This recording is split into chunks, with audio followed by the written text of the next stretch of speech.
నమస్తే, welcome to our channel. నేను ఆదిత్య.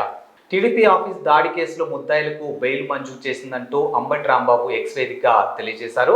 ఇక తమ నాయకుల్ని రక్షించుకోవడం కోసం ఎంత దూరమైనా వెళ్తామంటూ ఒక వార్నింగ్ లా ఇస్తున్నట్టు తెలుస్తున్నారు. మరి ఈ అంశం గురించి మాట్లాడడానికి ప్రస్తుతానికి మనతో పాటు స్టూడియోలో ఉన్నారు ప్రముఖ political analyst and senior journalist Jagdev గారు. సో మరి ఆయనకి తెలుసుకుందాం. సార్ నమస్కారం. సార్ నమస్తే. సార్, టీడీపీ ఆఫీస్ దాడి కేసులో ముద్దాయిలకు సుప్రీంకోర్టు బెయిల్ మంజూరు. సో మరి మా నాయకుల్ని రక్షించుకోవడం కోసం మేము ఎంత దూరమైనా వెళ్తామంటూ వైఎస్ఆర్సీపీ నాయకులైనటువంటి అంబటి రాంబాబు ఎక్స్ వేదికగా ఒక అంశాన్ని తెలియజేశారు. మరి దీన్ని ఏ విధంగా చూడొచ్చు? మరి ఆయన చెప్పిన దాంట్లో ఆ ముద్దాయిలు నిజంగా నిర్దోషులు అంటారా? ఇక్కడ ఫస్ట్ సవరణ ఏంటంటే టీడీపీ ఆఫీస్ దాడి కేసులో ముద్దాయిలు సుప్రీంకోర్టులో బెయిల్ కాదు, 3 వారాల పాటు వాళ్ళ మీద ఎటువంటి చర్యలు తీసుకోకూడదు అని ఒక పెర్మిషన్తో కూడిన సేఫ్ జోన్ అది, అంతే. కానీ బెయిల్ కాదు అది. సో అంటే ఈ తెలుసో తెలియకో పెట్టేస్తున్నారు. ఎందుకంటే ఇలా పెట్టడం తర్వాత మేము ట్రోల్స్ అయితే ఫీల్ అయిపోవడం ఇట్లా పెడుతున్నారు కామన్గా ఉంది. ఎందుకంటే పైగా ఆయన మాజీ మంత్రి, ఆయనకి పూర్తిగా అవగాహన ఉంటుండదే అనుకుంటాం మనందరం. బట్ అంటే మా జగన్ తలుచుకుంటే దాన్ని ఆ గడువులు కాస్త బెయిల్గా చేస్తాడు, ఏమైనా పర్వాలేదు. అండ్ మోర్ ఓవర్ తప్పు చేసినా సమర్థిస్తాము అన్నట్టుగానే ఉంది ఇక్కడ స్టేట్మెంట్. మీరు అబ్జర్వ్ చేశారో లేదు? ఇప్పుడు మొన్న నెల్లూరులో పిన్నెలకి పలకరింపుకి వెళ్ళినప్పుడు కూడా అవును టీడీపీ వాళ్ళు అక్కడ రిగ్గింగ్ చేస్తున్నారు కాబట్టి మా ఊడిలో పగలగొట్టాడు. ఆయన ఏం చెప్పాడు? పాము దూరింది కాబట్టి పగలగొట్టాడని చెప్పాడు. ఈయన ఓపెన్గా ఈయనే ముందు చెప్పేస్తున్నారు. సో ఇక్కడ కూడా బెయిల్ మంజూరు అంటే మేము ఎంత దూరమైనా వెళ్ళి కార్యకర్తలు రక్షించుకుంటాము. ఎంత దూరమైనా అంటే తప్పును కూడా సమర్థించేంత దూరం వెళ్తారా? ఆ సమర్థించడానికి ఇక్కడ బెయిల్ కానీ వాళ్ళ కోసం వెసులుబాటు కానీ వాళ్ళ మీద కేసులు లేకుండా బెయిల్ దాన్ని ప్రొలాంగ్ చేయడానికి న్యాయ వ్యవస్థను కూడా వాడుకుంటారా వీళ్ళు? అట్లాగే అనిపిస్తుంది కదా.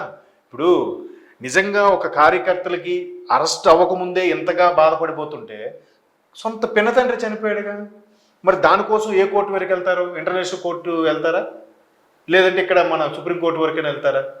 అంటే ఇక్కడ క్లియర్గా తప్పు చేస్తే ఇట్లా మా జగనన్న సపోర్ట్, తప్పు చేసే వాళ్ళకే సమర్థిస్తారు, వాళ్ళ కోసం ఎంత దూరమైన వెళ్తాము అన్నట్టుగా ఉంది. ఇప్పుడు ఈవెన్ ఈ దాడి కేసుకు సంబంధించి కూడా అప్పట్లో జగన్మోహన్ రెడ్డి గారు ఆయన దాన్ని ఏమంటారు, ఆయన సెక్రటేరియట్గా ఫీల్ అయ్యే ఆయన కాంపౌండ్లోనో ఎప్పుడు ఒక ఛాంబర్లో కూర్చొని మాట్లాడినప్పుడు అవును నాయకుడి కంటే ఏ కార్యకర్తలైనా ఇరిటేట్ అవుతారు, ఇరిటేట్ అయ్యారు కాబట్టి చేసి ఉండొచ్చు.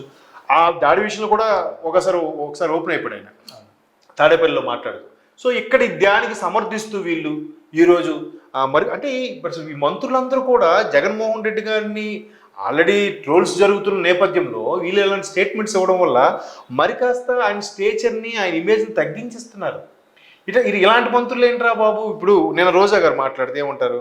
జగనన్న కట్టిన రిటైనింగ్ వాళ్ళ వల్ల విజయవాడ కాపాడబడింది అంట. అసలు రిటైనింగ్ వాళ్ళు స్టార్ట్ చేసింది ఎవరు? జనరల్గా ఒకప్పుడు అంటే పాత పత్రికలు వెళ్ళి లైబ్రరీలోకి వెళ్ళి చూడాలేమో, ఇప్పుడు గూగుల్లో కొడితే అన్నీ వస్తున్నాయి కదా, యూట్యూబ్లో పాతవన్నీ ఎవరు స్టార్ట్ చేశారు, ఎవరు శంకుస్థాపన చేశారు, ఎవరు కట్టారు అన్నీ క్లియర్గా ఉంటున్నాయి కదా. అవన్నీ అంటే ఎవరు చూడరు అనుకుంటారా, ఎవరికి తెలియదు అనుకుంటారా, లేకపోతే వీళ్ళే మేధావులు అన్నట్టు ఫీల్ అవుతారో తెలియదు. కానీ క్లియర్గా టీడీపీ ఆఫీస్ దాడి కేసులో ముద్దాయిలు సుప్రీంకోర్టు బెయిల్ మంజూరు. బెయిల్ ఇంకివ్వలేదు, 3 వారాలు గడువు ఇచ్చింది. అంతవరకు మీరు చర్యలు తీసుకోదు. 3 వారాల్లోగా మీరు ఏదో దీని మీద పూర్తిగా సాక్ష్యాధారాలు కానీ లేదంటే దానికి సంబంధించిన పూర్తి నివేదిక కానీ సమర్పించాక అప్పుడు మరలా ఆలోచిస్తామన్నట్టు చెప్పింది సుప్రీంకోర్టు. సో దానికి క్లియర్గా బెయిల్ మంజూరు అని రాసేశారు. ఎంత దూరమైనా వెళ్ళి కార్యకర్తను రక్షించుకుంటాడు మన జగనన్న. ఎంత దూరం వెళ్ళి ఆయన రక్షించుకుంటాడంటే న్యాయ వ్యవస్థను కూడా మ్యానిపులేట్ చేస్తారా? మేబీ అలా చేయబట్టే 12 ఏళ్ళుగా ఆయన బెయిల్ మీద బయట ఉన్నారా అనే సందేహాలు వస్తున్నాయి. ఇప్పుడు చేసింది చేయొచ్చు అంటే అప్పుడు కుర్రోళ్ళు ఏదో ఆవేశంగా చేశారు, లేదంటే అది చేయలేదు మా మీద రుద్దుతున్నారని ఒకే స్టాండ్ మీద ఉండాలి. ముందంతా ఏమన్నారు? ఇది మేం చేయలేదు, అలా మా మీద రుద్దుతున్నారు అన్నారు. తర్వాత ఏమన్నారు? నాయకుడిని ఎవరైనా కార్యకర్తలు ఆవేశంతో ఇలా చేసుండొచ్చు అని అన్నారు. ఇప్పుడేమంటున్నారు? మళ్ళీ ఆ తప్పును ఒప్పుకునే ప్రయత్నం. ఆ తప్పును కూడా న్యాయ వ్యవస్థల్లో కూడా మేము మ్యానిపులేట్ చేయగలము, ఎలాగైనా రక్షించుకుంటాము, ఎంత దూరమైనా వెళ్తాము, మేము బెయిల్ తెప్పించుకుంటాము, లేదంటే వాళ్ళని కాపాడే రీతిగా లేని అబద్ధాన్ని సృష్టిస్తాము అనే స్థాయిలో చెప్తుంటే అసలు ఒక్కొక్కసారి భలే ఆశ్చర్యం అనిపిస్తుంది.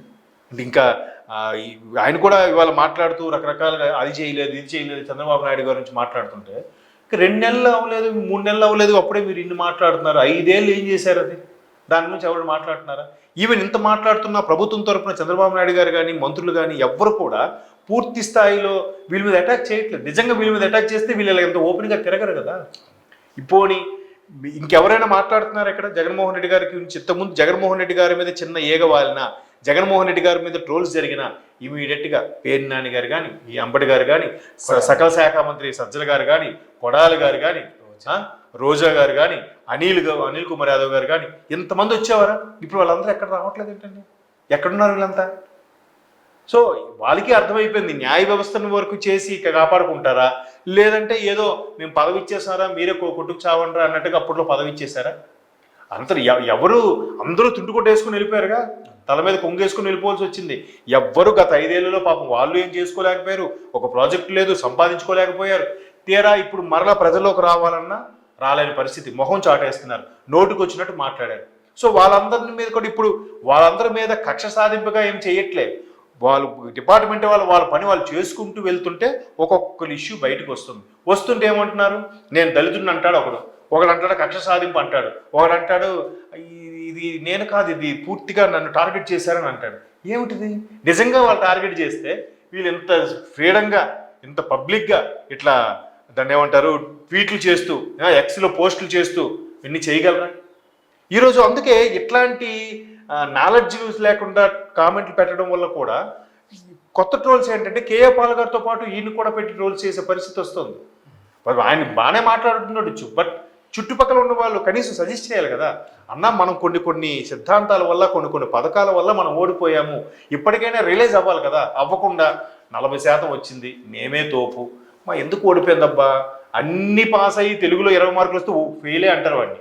40 ఇక్కడ రాజ్యాంగ ప్రకారంగా ఎన్ని ఓట్లు కాదు, ఉన్న వాటిలో ఒక్క ఓటు ఎక్కువ వచ్చినా వాడే తోపు, వాడే ప్రజాప్రతినిధి. ఆ చిన్న లాజిక్ తెలియదా? సరే, ఆ ఓట్ల గురించే లాజిక్ తెలియనప్పుడు ఈ బెయిళ్ళు, ముందస్తు బెయిళ్ళు, మధ్యంతర ఉత్తర్వులు ఇవన్నీ వాళ్ళకేం తెలుస్తాయి? తెలియదు. బట్ జనాల్లోకి వెళ్ళిపోవాలి ఏదో ఒక విధంగా. జనాల్లో జగనన్న గురించి కానీ, జగనన్న సిద్ధాంతాల గురించి కానీ, వాళ్ళ పార్టీ గురించి కానీ నలుగురు మాట్లాడుకోవాలి. ఈరోజు మీరు నేను కూడా మాట్లాడుకుంటున్నాగా, వాళ్ళు జెన్యున్గా ఉంటే మనం మాట్లాడుకోంగా. సో ఏదో ఒకటి చెప్పాలి, జనాల్లో ఉండాలి. ఓహో జగనన్న జనాల్లోకి రావాలి అని అంటే ఖచ్చితంగా ఏదో ఒక ఇష్యూ అవ్వాలి. అది ఫ్లడ్స్ అవ్వచ్చు, మర్డర్ అవ్వచ్చు, కొట్లాట అవ్వచ్చు, ఇంకేదైనా అవ్వచ్చు. దాన్ని వీళ్ళు హైప్ చేసి చూపించడం. అంటే ఇట్లా మీడియాలో ఉన్నందుకు చాలామంది మిత్రులు ఏంటి అసలు జగన్మోహన్ రెడ్డి గారు నన్ను అడుగుతుంటారు కొంతమంది, ఎందుకు అట్లా, ఆయనకి ఎవరు మంచి సలహాదారులు ఎవరు ఉండరా, ఎందుకు ఇలా చేయరు, ఎందుకు అందరికీ తెలిసిపోయేలాగా. ఈ మధ్యకాలంలో ఆయన బయటకు వచ్చి నీకు 15,000 నీకు 15,000 అంటుంటే అది ఎక్కువ ట్రోల్స్ చేస్తున్నారు, అదేదో కామెడీగా వెటకారంగా. దానికి బాగా దగ్గర ఉండేవాళ్ళు, మిత్రులుగా అనుకునే వాళ్ళు చెప్పాలి కదా, అన్న మీరు ఇలా మాట్లాడొద్దు, అన్న మీరు ఇలా చేయొద్దు, మీరు చేయడం వల్ల బ్యాడ్గా అవుతుంది, లేదు మనం వేరేలాగా వెళ్దాం, మంచిగా వెళ్దాం, ప్రజలకు సేవ చేస్తున్నట్టు వెళ్దాం, లేదంటే వాళ్ళకి విరాళాలు ఇస్తూ వెళ్దాం. ఒక్కరు విరాళాలు ఎవరే, ఒక్కరు దాని గురించి ప్రకటించినే, వెళ్ళి గ్రౌండ్ లెవెల్కి వెళ్ళి సేవ చేయొచ్చుగా, చేయరు.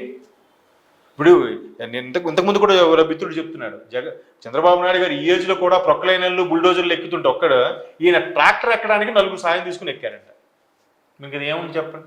ఎవరు నికార్సైన లీడరు, ఎవరు నికార్సైన మంత్రి? అటువంటి ముఖ్యమంత్రికి మనం ఈ విమర్శలు ఎలా చేస్తున్నారు?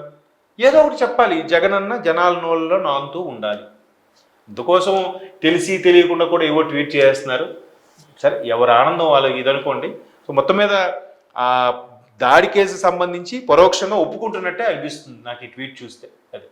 Thank you.